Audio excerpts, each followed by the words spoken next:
Hi everyone, welcome back to our channel and welcome to the daily Hindu newspaper analysis of 28 जनवरी 2026। जैसा कि आपको पता है कि हम इस वीडियो में द हिंदू न्यूज़पेपर के आर्टिकल डिस्कस करते हैं जो कि यूपीएससी के एग्जाम के लिए इंपॉर्टेंट है। यूपीएससी के एग्जाम के साथ साथ जो अदर अपने इंडिया में वन डे एग्जाम होते हैं, जो स्टेट लेवल के एग्जाम होते हैं, उसके लिए भी इम्पोर्टेंट है। तो हम इस वीडियो में द हिंदू न्यूज़पेपर के आर्टिकल डिस्कस करते हैं। तो आज का वीडियो स्टार्ट करने से पहले हमें आज से एक नई सीरीज स्टार्ट कर रही हैं जिसमें आपको क्या करना है कि हम डेली एक प्लेस है, कोई अपनी वर्ल्ड का कोई कंट्री का नेम है या फिर कोई अपना इंडिया का कोई रिवर वगैरह है, तो उसके बारे में हम क्या करेंगे आज से एक प्लेस जो न्यूज़ में होगी उसके बारे में आपको एक दिया जाएगा कि जिससे आपको क्या करना है, कमेंट बॉक्स में बताना है कि जो उसकी बाउंड्री वगैरह किसके साथ शेयर करता है। तो आज का जो प्लेस है वो है हमारा यूएसए, जो कि बहुत चर्चा में है। तो आपको क्या करना है, मैप में जाकर यूएसए को देखना है कि वो मैप में कहाँ पर है, उसके साथ कौन कौन से देश बाउंड्री शेयर करते हैं, क्या उसके साथ कोई ऐसा ओशन वगैरह है जो लगता है। तो आपको इसके बारे में पूरा का पूरा देखना है कि यूएसए मैप में कहाँ पर है। तो आज जो हमारा द हिंदू न्यूज़पेपर में जो फर्स्ट आर्टिकल आया हुआ है वो क्या है कि जैसा कि हमने कल डिस्कस किया था फ्री ट्रेड एग्रीमेंट के बारे में कि जो इंडिया और ईयू यानी कि यूरोपियन यूनियन अभी क्या कर रहे हैं, एक डील कर रहे हैं एफटीए। तो उसने अभी क्या किया है, कल शाम को ये डील क्या हो गई, कंफर्म हो गई उन दोनों के बीच में कि वो दोनों के दो क्या कर रही हैं, एफटीए यानी कि फ्री ट्रेड एग्रीमेंट कर रही हैं। तो इसी ट्रेड को क्या बोला है, मदर ऑफ ऑल डील्स। तो हम इस वीडियो में डिस्कस करेंगे कि आखिर इस फ्री ट्रेड एग्रीमेंट को मदर ऑफ डील्स क्यों कहा गया है। तो जो हमारा सेकंड आर्टिकल है वो क्या है कि अभी क्या है, एक हलवा सेरेमनी हुई है जो कि हमारे फाइनेंस मिनिस्टर ने की है। तो उसके बारे में देखेंगे कि ये हलवा सेरेमनी कैसे होती है, इसे क्यों किया जाता है, ये हमारा आर्टिकल है। और जो थर्ड आर्टिकल है वो हमारा है इस बर्ड के बारे में जिसका नाम क्या है, ग्रेटर फ्लेमिंगो, जो कि न्यूज़पेपर में आई हुई है। तो हम देखेंगे कि ये ग्रेटर फ्लेमिंगो क्या होती है।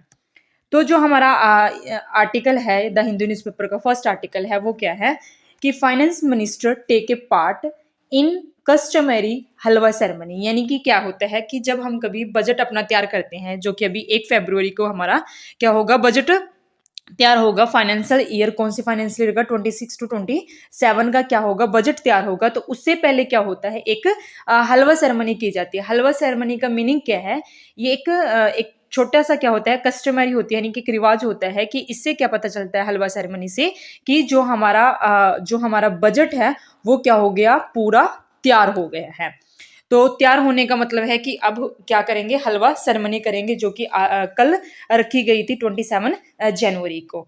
तो इसमें क्या है, जो हलवा सेरेमनी है, तो जैसे ही हलवा सेरेमनी हो जाएगी तो इसके बाद क्या होगा, जितने भी मेंबर दिखाई दे रहे हैं इन सभी को क्या कर दिया जाएगा, लॉक इन कर दिया जाएगा।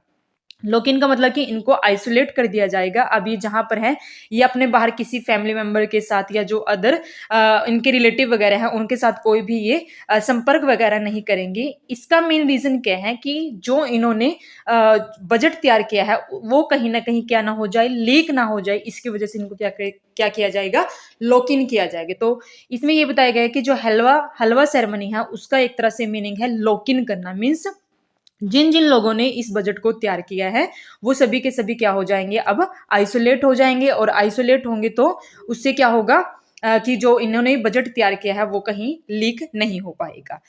तो अब हम इसमें जो हम देखेंगे वो क्या है, हमारा बजट है। तो ये क्या हो गया, हमारा हलवा सेरेमनी हो गई, जिसका मतलब क्या है कि अब बजट पूरी तरह से प्रिपेयर हो गया है और इन सभी को क्या किया जाएगा, लॉक कर दिया जाएगा। तो ये जो हमारे ये कौन है, सीतारमन है, और साथ में जो इन्होंने ये सभी लोग हैं जिन्होंने बजट को तैयार किया है। तो हम देखते हैं कि जो बजट है, यूनियन बजट ऑफ इंडिया है, उसके बारे में हम डिस्कस करते हैं। तो फर्स्ट ऑफ ऑल ये है कि जो बजट है क्या वो हमारे कॉन्स्टिट्यूशन में इसका कोई वर्ड हमारे कॉन्स्टिट्यूशन में है या नहीं। तो अकॉर्डिंग टू आर्टिकल 112, यानी कि जो आर्टिकल कॉन्स्टिट्यूशन का है, क्या आर्टिकल 112, तो उसमें बताया गया है कि जो यूनियन बजट है उसका कहीं पर भी जिक्र नहीं है, यूनियन बजट का नहीं है। उसकी जगह पर क्या है, एनुअल फाइनेंशियल स्टेटमेंट है। यानी कि बजट की जगह जो वर्ड यूज किया गया है वो क्या वर्ड यूज किया गया है, एनुअल फाइनेंशियल स्टेटमेंट है। तो इसमें यही बताया गया है कि जो हमारा यूपीएससी का एग्जाम है उसमें क्वेश्चन भी आता है कि क्या बजट का कहीं पर कॉन्स्टिट्यूशन में क्या कहीं पर शब्द वगैरह का यूज किया गया है, तो एज सच कोई भी डायरेक्ट सब बजट वर्ड का यूज नहीं किया हुआ है। उसकी जगह क्या वर्ड यूज किया गया है, वो किया गया है एनुअल फाइनेंशियल स्टेटमेंट। तो ये हमारा क्वेश्चन बन सकता है यूपीएससी के एग्जाम के लिए कि क्या बजट का आर्टिकल 112 में जिक्र है, तो बिल्कुल भी नहीं है। उसकी जगह क्या यूज है, एनुअल फाइनेंशियल स्टेटमेंट। तो इसके बारे में ही बताया गया था। तो हम देखते हैं कि जो बजट है वो क्या करता है।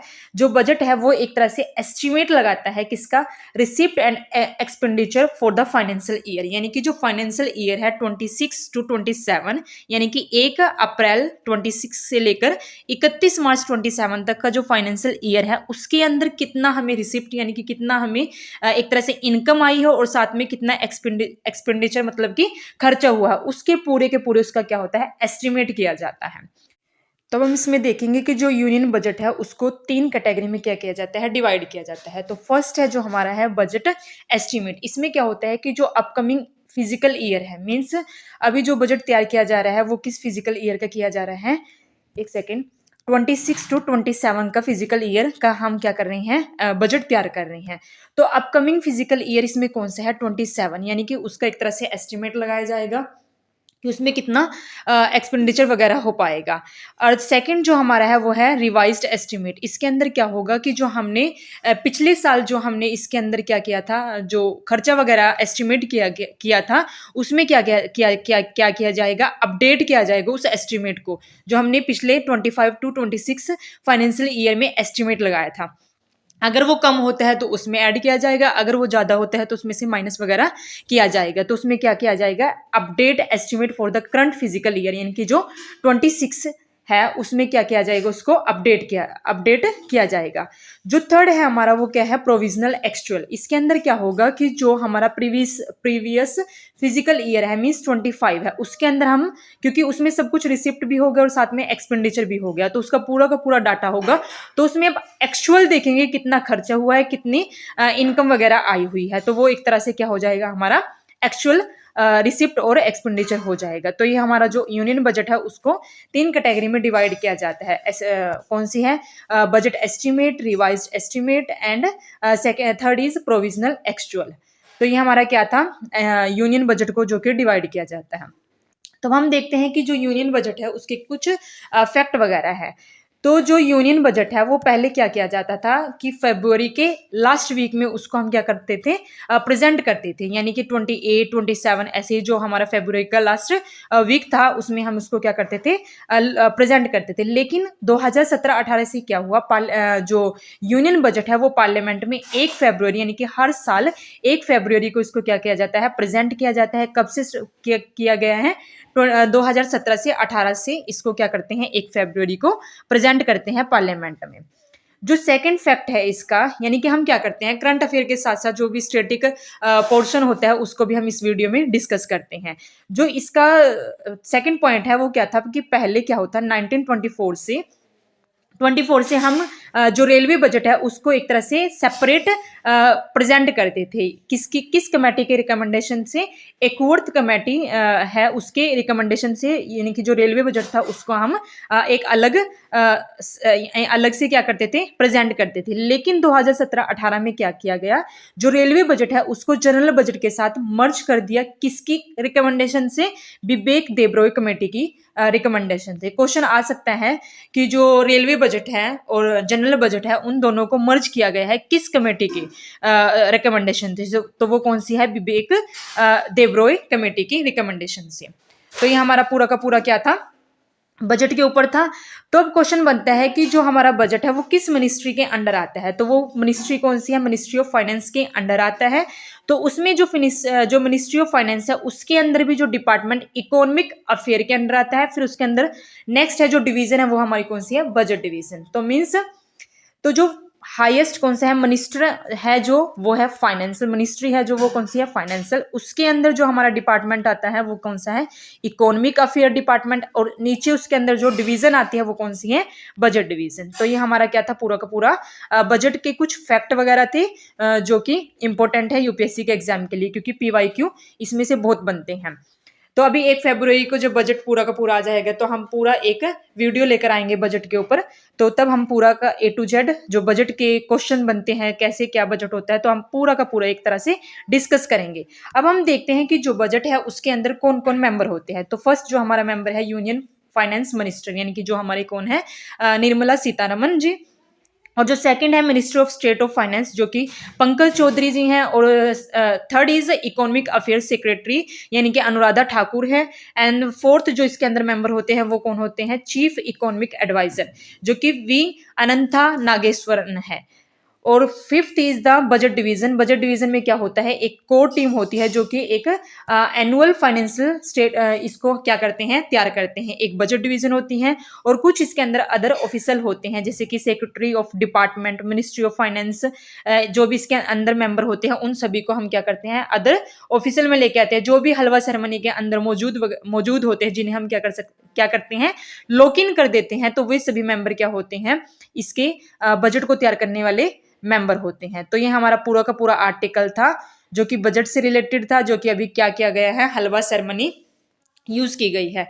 अभी हम देखते हैं कि जैसे कि अब एक बार मैं आपको इस वीडियो के बारे में बता देती हूँ। जैसे कि करंट अफेयर में क्या इंपॉर्टेंट था, करंट अफेयर में आया हुआ क्या था हलवा सेरेमनी जो कि किसके लिए हम करते हैं बजट के लिए करते हैं। लेकिन यूपीएससी के एग्जाम में जो अदर कॉम्पिटिटिव एग्जाम होते हैं उनमें ये नहीं पूछा जाएगा कि हलवा सेरेमनी क्या है।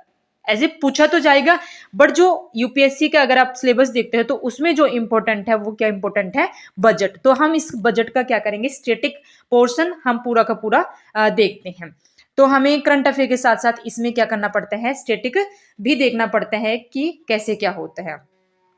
तो हमारा जो सेकंड आर्टिकल है वो क्या है हमारा GS3 में इंपॉर्टेंट है। तो GS3 में जो इंपॉर्टेंट है इसके लिए वो क्या है FTA यानी कि फ्री ट्रेड एग्रीमेंट है जो कि अभी हमने किसके साथ किया है EU मीन्स क्या होता है यूरोपियन यूनियन। यानी कि EU एक देश नहीं है बट एक ये क्या है एक तरह का यूनियन है जिसके अंदर 27 कंट्रीज आती हैं किसकी यूरोपियन यूनियन की। यानी कि यूरोप के 27 कंट्री पूरी की पूरी जिनके साथ हमने यानी कि इंडिया ने क्या किया है फ्री ट्रेड एग्रीमेंट किया है।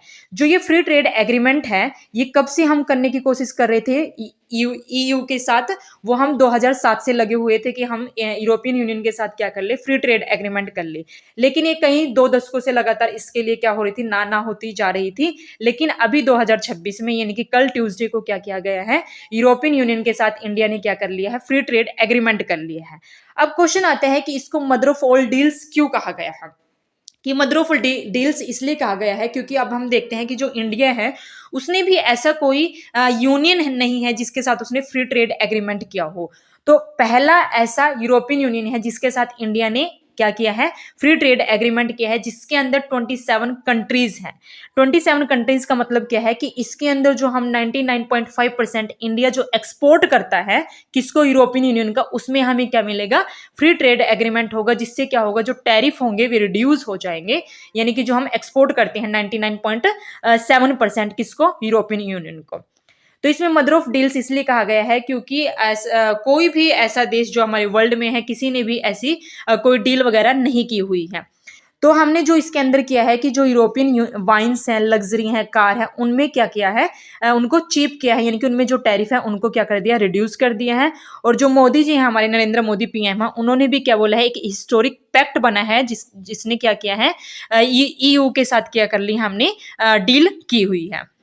तो हम देखते हैं कि जो आर्टिकल है उसमें क्या बताया गया है। तो आर्टिकल में यही बताया गया है कि ये हमने क्या की है डील की है इंडिया ने किसके साथ डील की है यूरोपियन यूनियन के साथ जो कि 27 कंट्रीज का एक तरह से यूनियन है। और जो ये कब की थी हमने कल ट्यूसडे को इसको किया है। और साथ में इसको क्या बोला गया है मदर ऑफ डील्स बोला गया है। क्यों क्योंकि यूरोपियन यूनियन ने जो इंडियन एक्सपोर्ट कर रहे हैं 99.5% यूरोपियन यूनियन को उसमें क्या कर दिया गया है उन्होंने ड्रॉप टैरिफ कर दिया। यानी कि टैरिफ को क्या कर दिया है कम कर दिया है। जो कि हम 99.5% किसको एक्सपोर्ट कर रहे हैं जो यूरोपियन यूनियन की 27 कंट्रीज हैं उनको क्या कर रहे हैं हम एक्सपोर्ट करते हैं।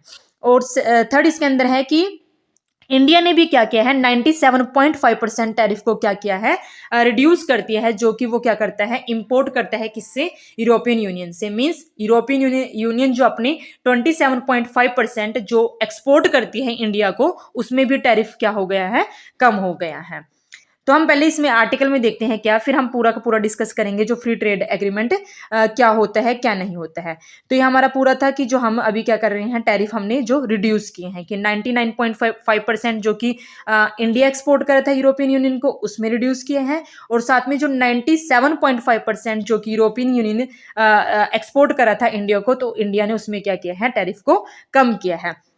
तब इसमें बताया गया है कि जो हम एफटीए जो बातचीत हमारी चल रही थी, वो कब से चल रही थी, 2007 से चल रही थी, लेकिन फिर कुछ 2022 में भी कुछ ऐसा हुआ कि दोनों साइड से नहीं बन पाई। तो अब 2026 में क्या हुआ, दोनों ने क्या कर लिया है, एक तरह से बातचीत करके एग्रीमेंट को क्या कर दिया है, क्लियर कर दिया है कि हाँ, हम इस फ्री ट्रेड एग्रीमेंट को अब क्या करेंगे, आगे चालू करेंगे।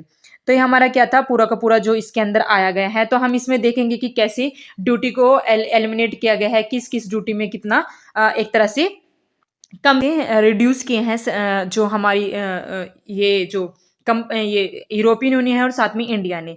तो इंडिया ने क्या किया है कि जो वाइन ड्यूटीज थी, उस पर जो वाइन पर क्या था, एक्सपोर्ट लगा रहे थे, how does benefit European union, यानी कि यूरोपियन यूनियन को कैसे बेनिफिट है, यानी कि जो हम वाइन पर ड्यूटीज लगा रहे थे, वो कितने लगा रहे थे, 150% लगा रहे थे। लेकिन अभी क्या किया है हमने, एफटीए के दौरान उसको कितना कर दिया है, 20 to 30% हमने क्या कर दिया है, उस 150 को रिड्यूस करके 20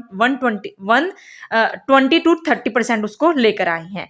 एंड देन जो हम कार पर टैरिफ लगा रहे थे, वो कितना था, 110% था, लेकिन उस पर अब कितनी ड्यूटीज लगेगी, 10% लगेगी, और 0% टैक्सेस लगा दी है किस पे, जो हमारे मशीनरी प्रोडक्ट वगैरह हैं, उन पर हमने क्या कर दिया है, ड्यूटी को कम कर दिया है।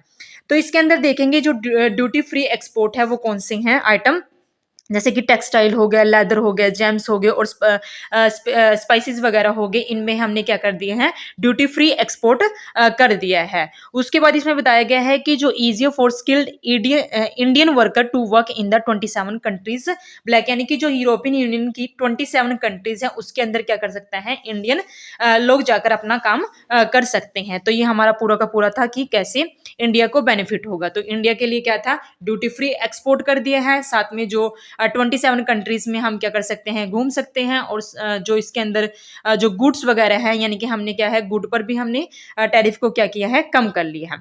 अब इसमें एक आता है कि जो डील है, वो उसके अंदर क्या क्या इंक्लूड नहीं होता है। तो उसके अंदर क्या क्या इंक्लूड नहीं है, उसके अंदर एक तो जो गवर्नमेंट है, उन्होंने बोला है कि हम कोई भी एग्रीमेंट नहीं करेंगे, किस किस के ऊपर एग्रीमेंट नहीं करेंगे, जो एनर्जी और साथ में जो रॉ मटेरियल है, उसके ऊपर कोई भी हम एग्रीमेंट नहीं करेंगे, और साथ में जो हमारे जियोग्राफिकल इंडिकेशन है, उनके ऊपर भी हम कोई भी एग्रीमेंट बिल्कुल भी नहीं करेंगे। तो ये क्या था, डील का एक तरह से वो जो इंक्लूड नहीं करना चाहते हैं, उसके बारे में बताया इस आर्टिकल में जो आया हुआ था, वो है। तो हम देखते हैं कि जो हमारा यूरोपियन यूनियन है, वो कहाँ पर है मैप में। तो यूरोपियन यूनियन हमारा यहाँ पर है, यानी कि इसके अंदर कितनी कंट्री हैं, 27 इसके अंदर क्या है, कंट्रीज हैं। तो ये हमारा क्या था, मैप के अंदर इसको बताया गया है। तो ये हमने फ्री ट्रेड एग्रीमेंट किया है, किसके साथ किया है, यूरोपियन यूनियन, जिसके अंदर 27 कंट्रीज आती हैं। तो हम देखते हैं थोड़ा सा कि फ्री ट्रेड एग्रीमेंट होता क्या है। तो अभी तो हमने डिस्कस किया है कि जो आर्टिकल में था कि फ्री ट्रेड एग्रीमेंट जो किया है, उसका बेनिफिट इंडिया को क्या है और उसका बेनिफिट यूरोपियन यूनियन को क्या है। तो फ्री ट्रेड एग्रीमेंट का मतलब क्या होता है कि एक ट्रीटी होती है किसके बीच में, दो या दो से अधिक जो कंट्रीज होती हैं। जैसे कि अब हम देखते हैं, है तो यूरोपियन यूनियन है, बट उसके अंदर जो कंट्रीज हैं, कम से कम वो 27 कंट्रीज हैं। तो हमने जो ट्रेड किया है, वो यूरोपियन यूनियन के साथ किया है, एज इनडायरेक्ट हमने किसके साथ किया है, 27 कंट्रीज के साथ। तो जो ये ट्रीटी है, किसके बीच में, 2 और मोर कंट्रीज के बीच में है। मेन मकसद क्या है फ्री ट्रेड एग्रीमेंट का, कि एलिमिनेट टैरिफ, या तो टैरिफ को क्या कर देना है, कम कर देना है, या फिर उसको 0% लेकर आना है। कोटास वगैरह हो गए, और जो ट्रेड बैरियर, यानी कि हम जब ट्रेड करते हैं उसके बीच में जो बैरियर वगैरह आते हैं, जैसे कि एक बैरियर तो यही होता है कि अभी यूएसए क्या कर रहा है, इंडिया के साथ भी क्या कर रहा है, टैरिफ दिन पर दिन क्या कर रहा है, बढ़ा रहा है। तो जिसकी वजह से हम क्या कर रहे हैं, अपना जो प्रोडक्ट है उसको एक्सपोर्ट नहीं कर पा रहे हैं यूएसए में। तो एक बैरियर है, बैरियर को कम करने का मतलब क्या है कि हम फ्री ट्रेड एग्रीमेंट का यूज करके जो बैरियर, जो टैरिफ बढ़ रही है, उस बैरियर को क्या कर सकते हैं, कम कर सकते हैं। तो एक ये सॉल्यूशन हो फ्री ट्रेड एग्रीमेंट का मीनिंग होता है। दूसरा क्या होता है, aiming to increase trade and economic cooperation. अगर हम क्या करेंगे, टैरिफ को कम करेंगे तो इसकी वजह से क्या होगा कि जो हम अपने प्रोडक्ट है उसको एक्सपोर्ट करेंगे, एक्सपोर्ट बढ़ेगा तो इससे क्या होगा, मैन्युफैक्चर हमारा क्या होगा, बढ़ जाएगा। तो इससे क्या होगा, ट्रेड हमारा क्या होगा, दिन पर दिन बढ़ता जाएगा। तो फ्री ट्रेड एग्रीमेंट का मतलब यही होता है कि टैरिफ को एलिमिनेट करना, कोटा को एलिमिनेट करना, जो अदर ट्रेड बैरियर है उसको क्या करना, रिड्यूस करना, और जो ट्रेड है उसको क्या करना, इंक्रीज करना डे बाय डे।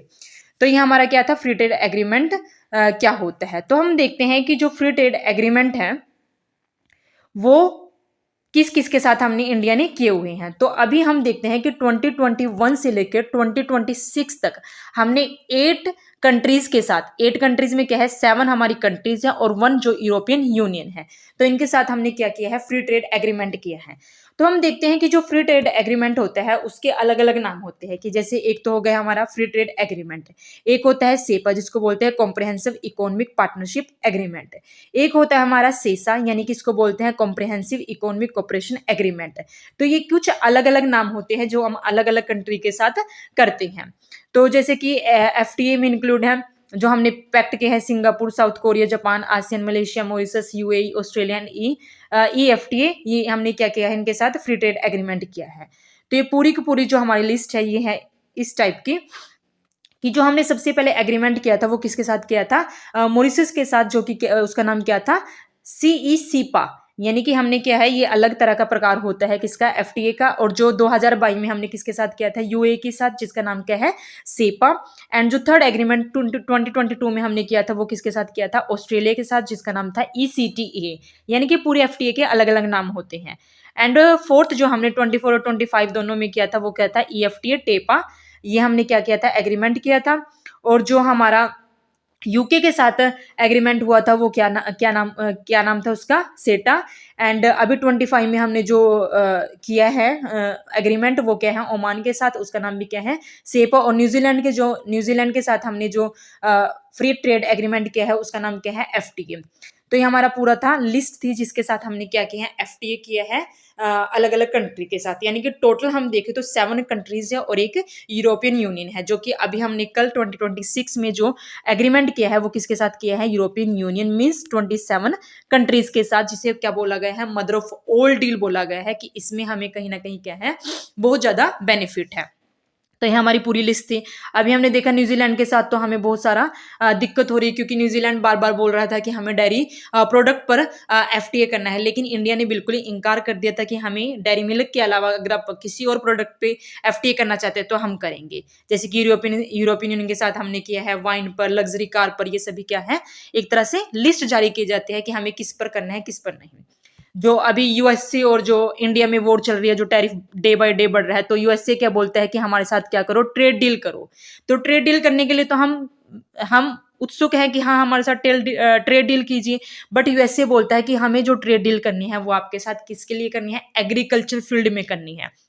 तो इंडिया ने बिल्कुल इनकार कर दिया है कि हमें एग्रीकल्चर पर बिल्कुल भी क्या नहीं करना है, ट्रेड डील नहीं करें, जिसकी वजह से क्या कर रहा है, जो यूएसए है वो क्या कर रहा है, डे बाय डे टैरिफ बढ़ाता जा रहा है, क्योंकि हमने ट्रेड डील करने से बिल्कुल ही मना कर दिया है। तो जो हमारा थर्ड आर्टिकल है वो क्या है, हमारा थर्ड आर्टिकल जो कि किसके ऊपर है, फ्लेमिंगो, ग्रेटर फ्लेमिंगो पर है।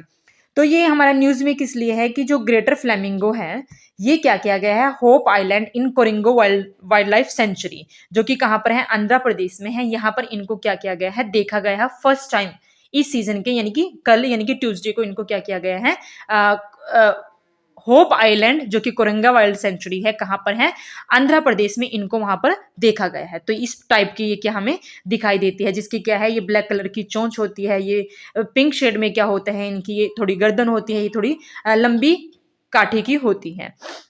तो ये हमारा क्या है, ग्रेटर फ्लेमिंगो है। तो हम ग्रेटर फ्लेमिंगो के बारे में पढ़ते हैं।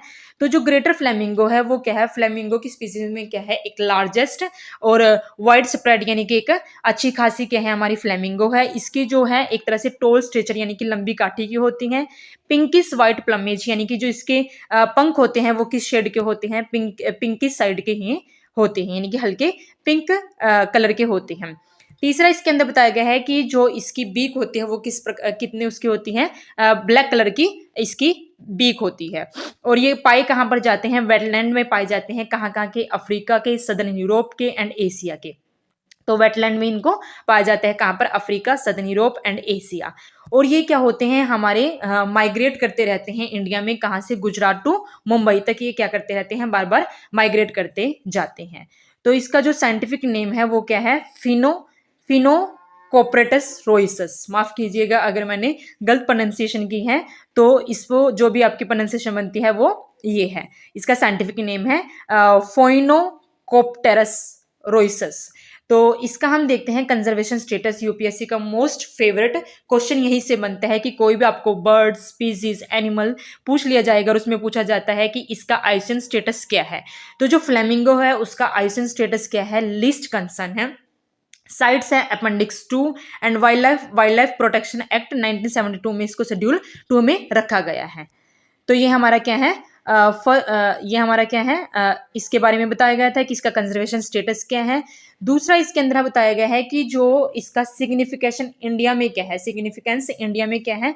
तो ये गुजरात की क्या है, स्टेट बर्ड है, जो कि कहाँ पर, common in the Rann of Kutch region में इसको देखा जाता है। ये क्या करती हैं, माइग्रेशन करती हैं हर साल नवंबर के महीने में। ये क्या करती हैं, माइग्रेशन करती हैं 1 लाख टू 150,000। ये क्या करती हैं, माइग्रेट करती हैं फ्रॉम गुजरात टू मुंबई तक, थाने क्रीक में, फ्लेमिंगो सेंचुरी में। और इसका जो न्यू साइट है वो क्या है कि Dhanushkodi lagoon in Tamil Nadu was recently designed as greater flamingo sanctuary. यानी कि अभी हमने क्या किया है, जो हमारा तमिलनाडु है उसके अंदर हमने ग्रेटर फ्लेमिंगो सेंचुरी को बनाया है। तो ये हमारा पूरा का पूरा आर्टिकल था किसके ऊपर, फ्लेमिंगो, जो कि ग्रेटर फ्लेमिंगो है, जो कहाँ पर देखी गई है, होप आइलैंड में, आंध्र प्रदेश में। तो ये हमारा पूरा आर्टिकल था। प्लीज़ कमेंट बॉक्स में बताना कि आपको आज की वीडियो कैसी लगी है। अगर अच्छी लगी हो तो लाइक करना and please do subscribe my channel and thank you for watching my video. And मिलते हैं कल एक नई वीडियो के साथ। So thank you.